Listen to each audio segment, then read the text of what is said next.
There are about 1 million mobile payments apps promising to revolutionize the way I buy things, and I've tried just about all of them. Google Wallet, LevelUp, Isis, Square Wallet, PayPal, and others let you purchase your daily cup of coffee wirelessly over Bluetooth or NFC, but they're all kind of useless because they don't work everywhere. I'm Ellis Hamburger with The Verge, and this is Loop. Loop's hardware lets you pay wirelessly at over 90% of existing credit card terminals in the US, without retailers having to do anything. Is this the mobile payments service I've been asking for?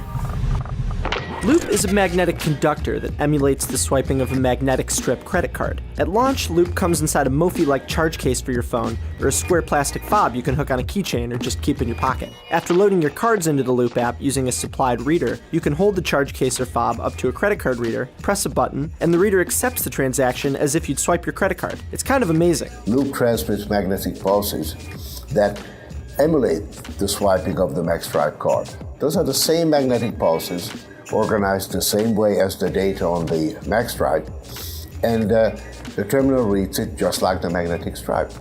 And therefore, we are compatible with any magstripe reader today. Expecting the retail to change, expecting a new network to arise is somewhat optimistic, given the history of point-of-sale, where equipment life cycles are on the average 7 years.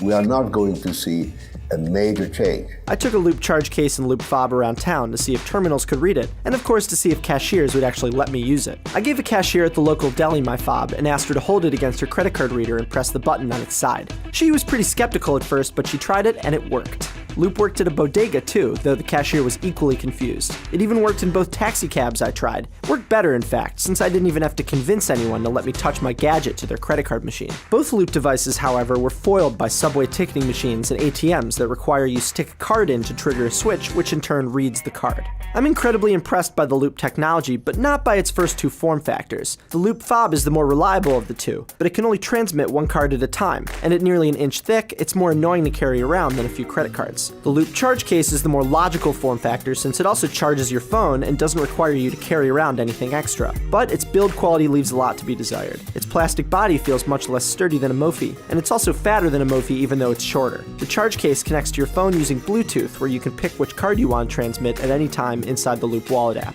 so it feels a bit more advanced than the fob. Neither Loop form factor is right for me. After all, aren't mobile payments about killing the wallet and limiting the crap you're carrying around? But Loop most closely approximates a future where payment tech is truly integrated into our phones and works everywhere. Embedding this technology in a handset is very easy. The core cost relating to the magnetic transmission is well under $1.